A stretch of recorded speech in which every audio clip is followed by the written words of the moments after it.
no sé cómo decirlo, pero vamos a hablar de las prostitutas en Grecia. Así que si hay niños en la sala, sí. Personas impresionantes, favor de retirarlos a un costado.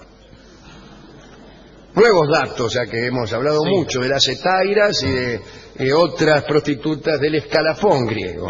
Si no se entiende algo, nosotros vamos haciendo los dibujitos. Exactamente, y las señas correspondientes.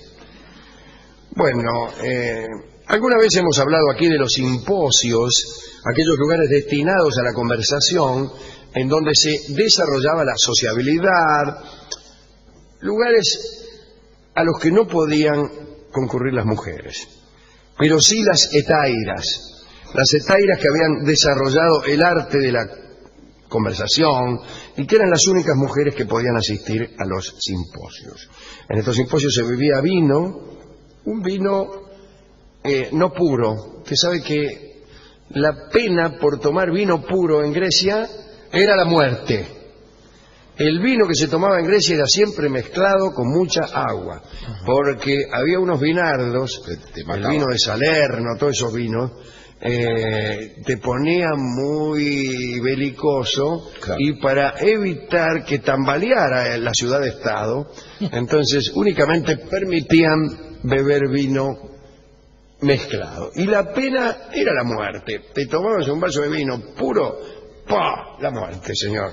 Bien, en estos simposios se bebía y se discutía casi de un modo agonal, es decir, para ver quién ganaba, por el placer de discutir, no por importarnos mucho el tema sobre el que discutíamos. Por ejemplo, discutíamos acerca de Stalin. No nos importaba nada Stalin, sí nos importaba la posibilidad de argumentar.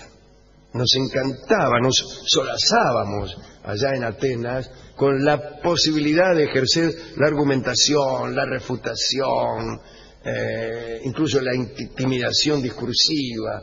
Todo eso incluso lo estudiábamos y le poníamos nombres. Esos eran los simposios. Pero dijimos que a los simposios solo asistían las hetairas.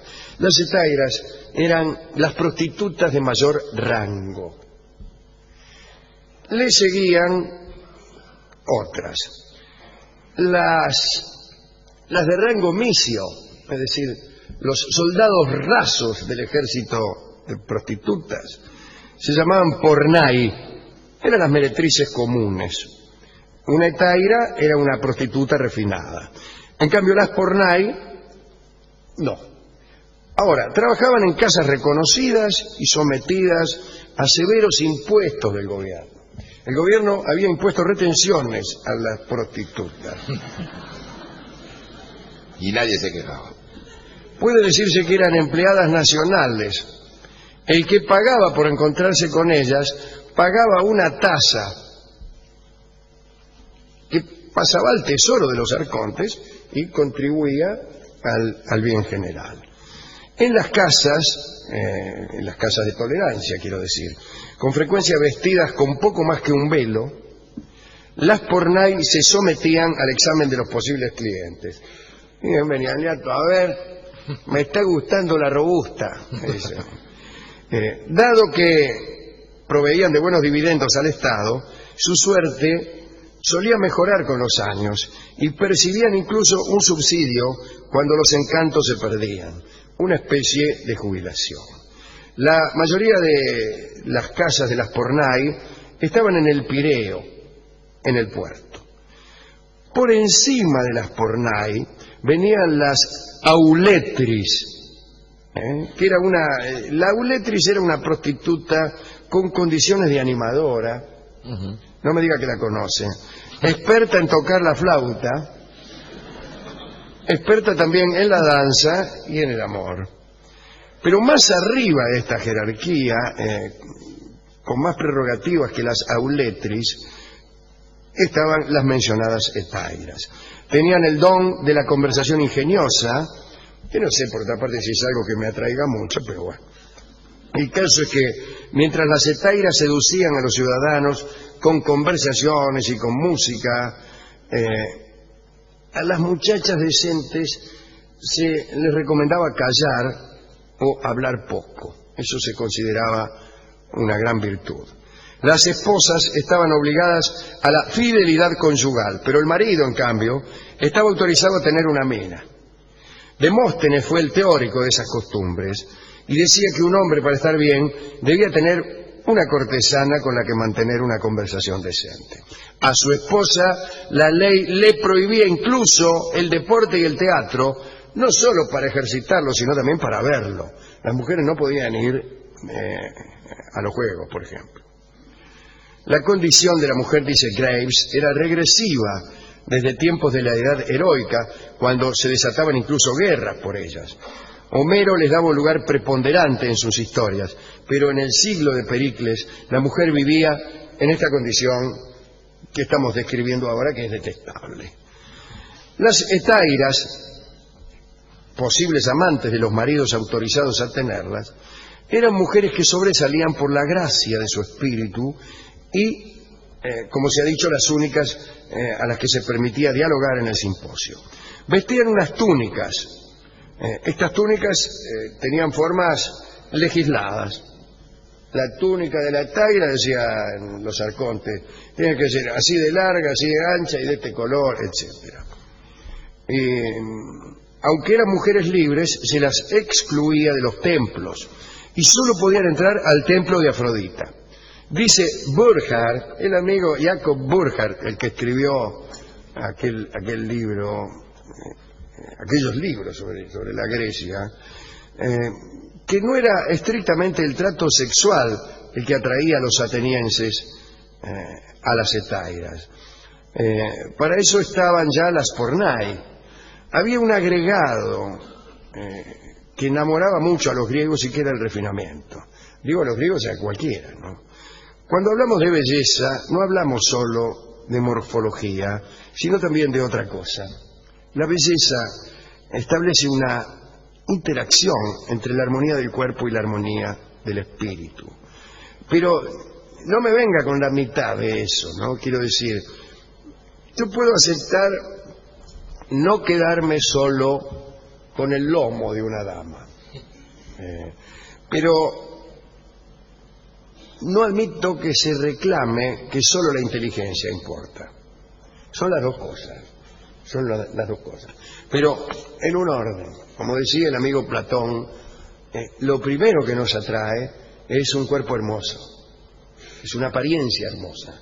Y después, yo diría que inmediatamente después, y diría que inevitablemente después, aparece la exigencia de un espíritu que sostenga esa primera apreciación. Pero digo porque por ahí usted me va a saltar, no, lo importante es la belleza del alma. Yo cada vez que voy a Zodíaco a bailar, empiezo a semblantear a ver cómo andan del alma. Incluso les pregunto, ¿cómo anda del alma? Las más famosas hetairas de la Grecia clásica fueron Astasia, que era la amante de Pericles, Friné, aquella que se desnudó en un juicio y los jueces le dieron la razón. Argumente, le dijeron, y la menos tiene razón. Pero hay otros nombres menos célebres. Platón tenía un amante que se llamaba Artenasa. No es muy lindo el nombre, ¿eh? La niata. La niata Artenasa. Epicuro decía que debía buena parte de sus teorías sobre el placer a Dánae y a Leoncia, que eran sus dos muchachas, que según parece le habían proporcionado elocuentes explicaciones.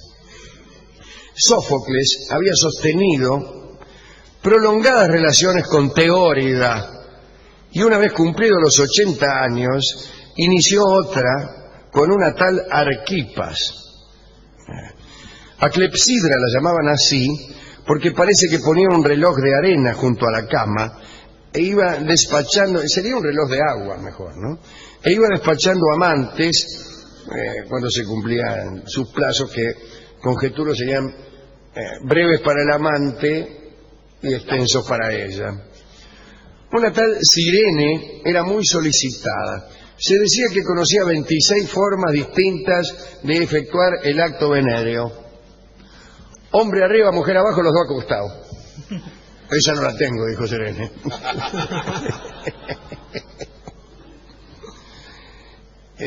Y también se decía de Sirene que dirigía a sus acompañantes con toda clase de indicaciones. Le daba indicaciones. Momentito, no lo distancié. Correte. Ahora, tráigalo un poquito para acá. Ahí, Bueno, ahí, quieto. ahí. También estaba Lamia, sin acento.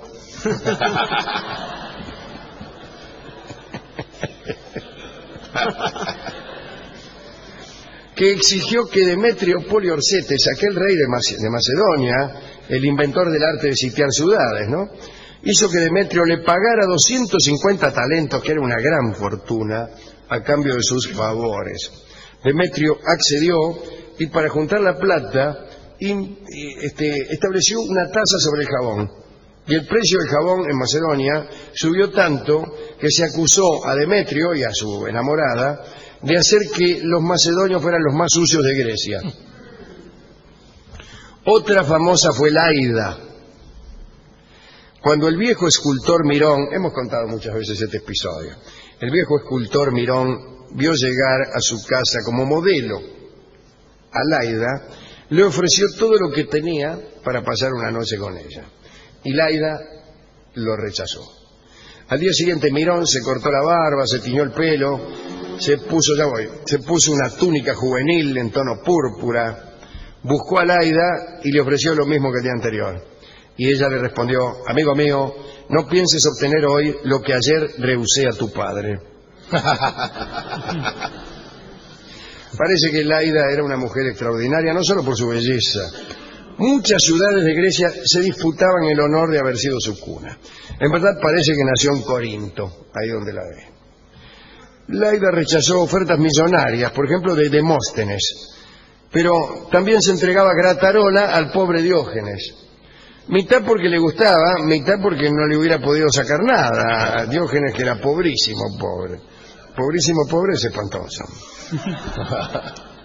Pero ella misma murió pobre, Laida, pues se gastó todo lo que había ganado con el sudor de su frente para empezar, y de su fondo en el embellecimiento de los templos donde ella misma no podía entrar.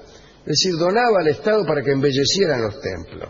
No le hacía falta entrar, como no nos hace falta a nosotros entrar en los jardines que vemos desde la calle. Bueno, Atenas, cuando Laida murió, le ofreció unos magníficos funerales, que es una clase de reconocimiento bastante flojo.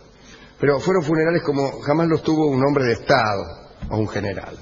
Los funerales más grandes de la historia de Atenas los tuvo Laida la Hetaira. Esta es la última consideración de este brevísimo informe sobre las hetairas en esta Grecia que no reconocía una posición interesante para la mujer, siendo Grecia un lugar atrayente para estudiar las artes, para estudiar también la política. No lo era para estudiar la situación femenina. Así que dedicaremos esta charla a Laida y a Friné, aquella que se desnudó en el juicio. Es un argumento extraordinario. ¿Cómo objeta uno ese argumento, si me permite la expresión? A mí me gustaba una historia no griega sobre prostitutas, que siempre cuento, pero que fue relatada por un griego. Heródoto viajó, dice él, que viajó a Babilonia, y le contaron o vio que había una ley que obligaba a todas las ciudadanas a prostituirse una vez en la vida, para que supieran lo que era. Y entonces, al menos una vez en la vida, todas, según las de más noble cuna, debían instalarse en una escalera que había ahí en el templo, supongo yo que sería de Ishtar, y tenían que permanecer allí hasta que un tipo les diera dinero por sus encantos. Ahora, bueno, las lindas iban una noche y al rato ya estaban de vuelta y cumplían con aquella ley. Claro, una regla un poco sádica, ¿no? Pero claro, la fulera por ahí estaban meses y meses y no se acercaba a ninguno. Extraordinario me parece eso, ¿no? ¿Dónde está la tía Ñata? Está en la escalera. Bueno, Pereira, ya sabés que hace de 1938 y está ahí y tiene problemas con la FIP.